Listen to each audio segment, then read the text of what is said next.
Posible namang umabot sa higit 1,000 megawatts ang iaakyat ng demand sa kuryente sa susunod na taon dahil sa inaasahang mas matinding epekto ng El Nino. Ayon sa Department of Energy, hindi malayo na magkaroon ng mga power interruption kaya ngayong holiday season pa lang ay pinagtitipid na ng kuryente ang mga mall at mga malalaking establishmento. Maging ang Meralco naghahanda na sa inaasahang pagtaas ng demand sa kuryente. Para po pag-usapan yan, makakausap natin si Sir Joe Zalderiaga, Vice President and Head of Corporate Communications ng Meralco. Magandang tanghali po sa inyo, Sir Joe. Magandang tanghali sa iyo, Cheryl, at sa inyong mga tagapakinig at tagapanood. Magandang tanghali po sa inyong lahat. Sir Joe, ngayon pa lamang po, gaano na kalaki yung itinaas po ng demand sa kuryente? Well, sa ngayon, Cheryl, these are all just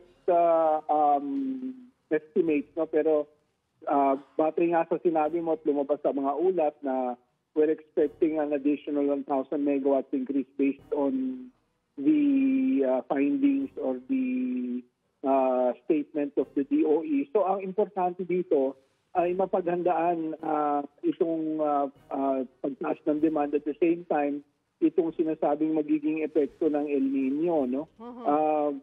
Kaya kami sa Meralco, we always make sure na we have ample supply in terms of the energy requirements, no?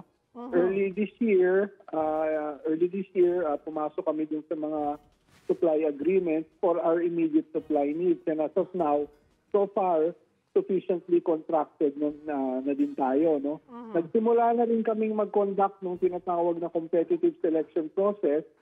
So dalawang CSP po ito for 1,200 and 1,800 megawatts na parehong for a period of 15 years and in accordance doon sa aming power supply procurement plan na inaprubahan ng DOE. So tayo pinaghahandaan natin to, Cheryl, but having said the need for additional capacity and supply and for us to cover the demand of our customers, we continue as well to encourage itong sinasabi ng DOE na energy efficiency.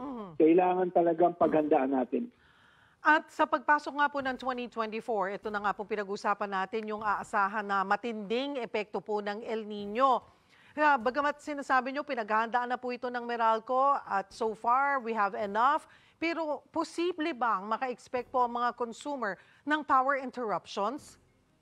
We are hoping that that will not happen in terms of the power situation during El Nino. Similar ito sa tinatawag naming seasonality of consumption na kung tuwing sumasapit yung summer month, alam naman natin, Cheryl, mainit ang panahon, talagang tumataas yung demand sa kuryente. Pati na rin yung kasabay niyan kasi yung pagtaas sa konsumo ng mga customers across the different customer classes, industrial, commercial, residential, lahat yan nagtataasan. So kailangan paghandaan yan at pagdating naman sa supply, kailangan din masiguro na there will be ample capacity in terms of the requirements that we will meet. And we're hoping hindi naman masyado magkakaroon ng mga tinatawag na unscheduled or unplanned power plant outages. So yun yung ating hopefully ma-address moving forward. Sabi po nga ng DOE, makakatulong ang pagtitipid sa kuryente, Sir Joe, no, para maiwasan itong power interruptions. Kayo na po ang magbigay ng tips sa atin. Paalala po natin sa mga consumer sa ating mga consumer na paano nga ba tayo dapat kumonsumo ng kuryente? Paano tayo makakatipid? Well, importante, Cheryl, yung matalino at masinop na paggamit ng kuryente. Malamig man o mainit ang panahon, ang lagi naming advice sa mga customers namin, practice energy efficiency. Steady lang yung ating pagkonsumo ng mga appliances. Kung hindi naman kailangan gamitin yung mga ilaw, at may natural lighting, then gawin natin yan. Yung air conditioning units natin, make sure it's in tip-top condition at kung kaya natin i-manage yung duration ng paggamit yan, di gawin po natin yon. Yung mga electric fans, make sure malinis yung mga motor these small things, no?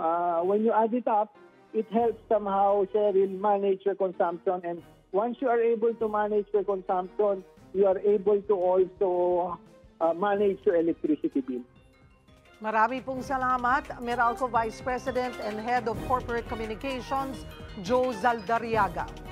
Sariwang balita ba ang hanap mo? Simple lang. I-click mo na ang subscribe button at ang notification bell para lagi kang updated sa mga balitang dapat mong malaman.